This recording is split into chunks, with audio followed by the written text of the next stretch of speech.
Bonjour, bonjour, nous sommes chez Lianli pour découvrir les nouveautés.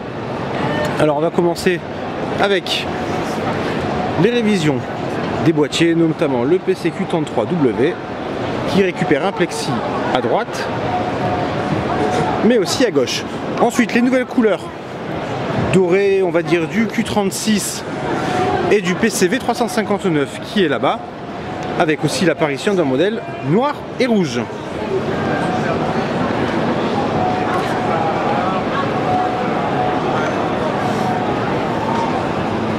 Ensuite le PCQ 12L, version agrandie du PCQ 12 avec un nouveau châssis à l'intérieur.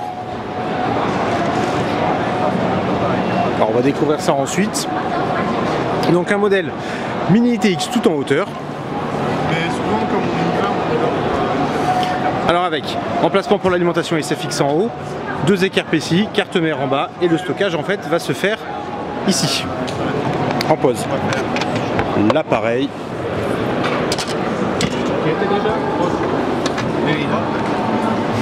Ok. Donc nous avons les emplacements pour le stockage ici avec 2,5 pouces, 2,5 pouces et un autre 2,5 pouces. En fait il y en a deux sur ce côté.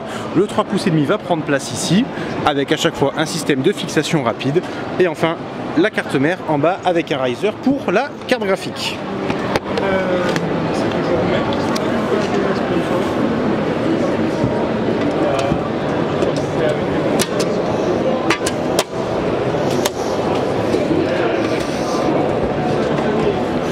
Alors on va profiter d'avoir la présence du petit accessoire. Les nouveaux boîtiers comme le PCA51 ont un système de fixation, donc on connaît plateau, on va dire flottant en fait. Et j'en râlais un peu parce qu'il n'y avait pas de quoi mettre du hot swap. Ça a été fait avec cette WB. Ensuite le K67B, petit retour du boîtier LAN-Cool avec de l'aluminium, de l'acier. Donc on récupère quand même certaines fonctionnalités de Lianli, normalement le top amovible sur le haut et à l'intérieur. Alors c'est un mock-up, donc nous avons du gris mais le châssis sera en noir, châssis avec les cages 3,5 pouces, le plateau à l'arrière pour la carte mère.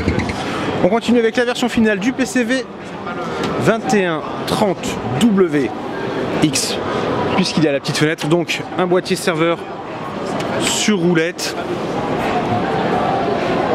avec énormément de place à l'intérieur. Nouveau boîtier, le PCV 1000, un style Mac, c'est complètement assumé de la part de Lianli, c'est plutôt réussi. À l'intérieur on retrouve le système de panier flottant, beaucoup de place pour les cartes graphiques, pour du water cooling aussi, avec en bas on peut le voir, un petit support pour radiateur directement installé. Donc on pourrait mettre un radiateur en haut, un en bas et un à l'avant éventuellement. Ensuite une modification du PC D600 par le magazine allemand PC Welt. Le PC D666 est un boîtier qui est fait en fait pour recevoir, comme on va le constater, deux configurations, une micro, une ATX. En fait, tous les ans, le magazine organise un concours, il me semble, avec une grosse configuration. Alors là, pour le coup, ce n'est pas une, mais deux configurations. Le résultat est plutôt pas mal, puis le noir et le rouge, ça passe toujours très bien. Les bureaux, le 02. Avec ici le support pour le clavier, donc on a fait un test, ça passe, on peut le surélever de 3 cm, ça passe un tout petit peu mieux, en revanche pas question de croiser les jambes dessous.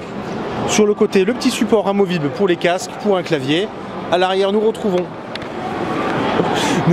les emplacements pour les écrans, donc en fait on peut le constater, ici nous avons un trou, et là on pourra en mettre un autre aussi, donc on peut placer plusieurs bras si on veut pour un total de 3 écrans. Le même en simple configuration puisque le 2 est en double, donc le boîtier a changé, le boîtier à l'intérieur a changé, le stockage se met sur le côté avec ventilateur, support pour alimentation, des ventilateurs sur le côté, on peut mettre du water cooling si besoin. À l'avant bien entendu c'est filtré. Et le petit nouveau, le Q1X, donc version table basse, EATX, HPTX, il y a beaucoup de place, aucun problème par rapport à ça. Alors pour les gens qui s'inquiétaient de savoir si le boîtier était stable ou non, le fait d'avoir déporté tous les disques durs sur le côté permet de tirer tout le rack sans que le boîtier bascule. Ça reste assez stable. On va revenir du côté des boîtiers avec un prototype. Ah ben c'est parfait, il y a Aurélien qui est en train d'en parler. Donc le D80, un proto. Bonjour. Bonjour. Vas-y, tu me fais la démo? Je sais pas, j'ai pas... Alors c'est un boîtier table de bench. C'est constitué de 2 plaques de chaque côté. En fait après il y a des petits supports. Et on va choisir tout simplement la disposition des plaques si on veut la carte mère en bas, en haut. Alors plusieurs projets sont à l'étude. Donc on parlait de capot pour le fermer, c'est bien ça? Éventuellement. Tu peux changer. Tu peux faire mettre en haut ou en bas. En bas nous avons 2 cages pour le stockage avec PCB hot swap. 2 cages amovibles.